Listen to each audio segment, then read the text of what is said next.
Subscribe to Mufti Tariq Online and press the bell icon for more videos. السلام علیکم ورحمۃ اللہ۔ حسنین جٹ راولپنڈی سے یہ بھائی سوال کرتے ہیں کہ جن کپڑوں میں ہم بستری کی ہو تو غسل کرنے کے بعد دوبارہ انہی کپڑوں کا پہن لینا کیا یہ جائز ہے یا نہیں؟ اس کے متعلق حکم شرع کیا ہے؟ براہ کرم رہنمائی کر دیجیے۔ بہت ہی اچھی بات پوچھی ہے۔ یاد رہے اکثر لوگ یہی پوچھتے رہتے ہیں کہ کیا ہم بستری کرنے سے کپڑے ناپاک ہو جاتے ہیں یا نہیں۔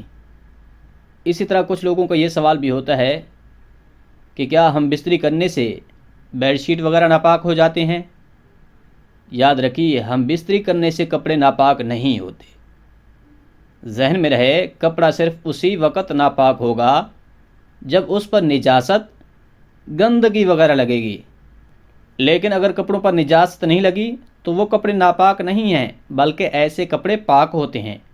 مثال کے طور پر میاں بیوی نے جب حقوق زوجیت ادا کیے تو اس دوران جو انہوں نے کپڑے پہن رکھے تھے، اب اگر ان کپڑوں پر کسی قسم کی کوئی نجاست لگ گئی ہے تب تو وہ کپڑے ناپاک ہیں، اور پھر ایسے کپڑوں کا پاک کرنا یہ فرض ہے۔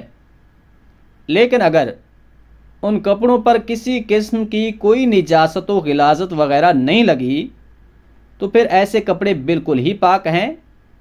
اب غسل کر لینے کے بعد پھر وہی کپڑے پہن لینا یہ بالکل جائز اور درست ہے، اور پھر انہی کپڑوں کو پہن کر نماز و عبادت وغیرہ بجا لانا یہ بھی بالکل جائز ہے۔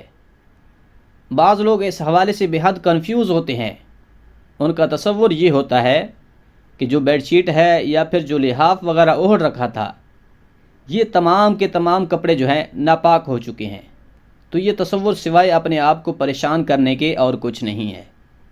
یہ بات ذہن میں رکھیں، کپڑا صرف اسی وقت ہی ناپاک ہوگا جب اس کے اوپر نجاست یا غلاظت وغیرہ لگے گی، ادروائز نہیں۔ اسی طرح بعض لوگ یہ بھی سمجھتے ہیں کہ اگر ناپاک جسم پر پاک کپڑے پہن لیے تو وہ کپڑے بھی ناپاک ہو جاتے ہیں، تو یہ خیال بھی بالکل ٹھیک نہیں ہے۔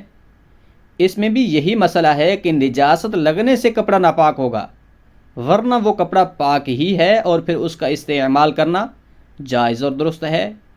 امید ہے بات سمجھ آ گئی ہوگی۔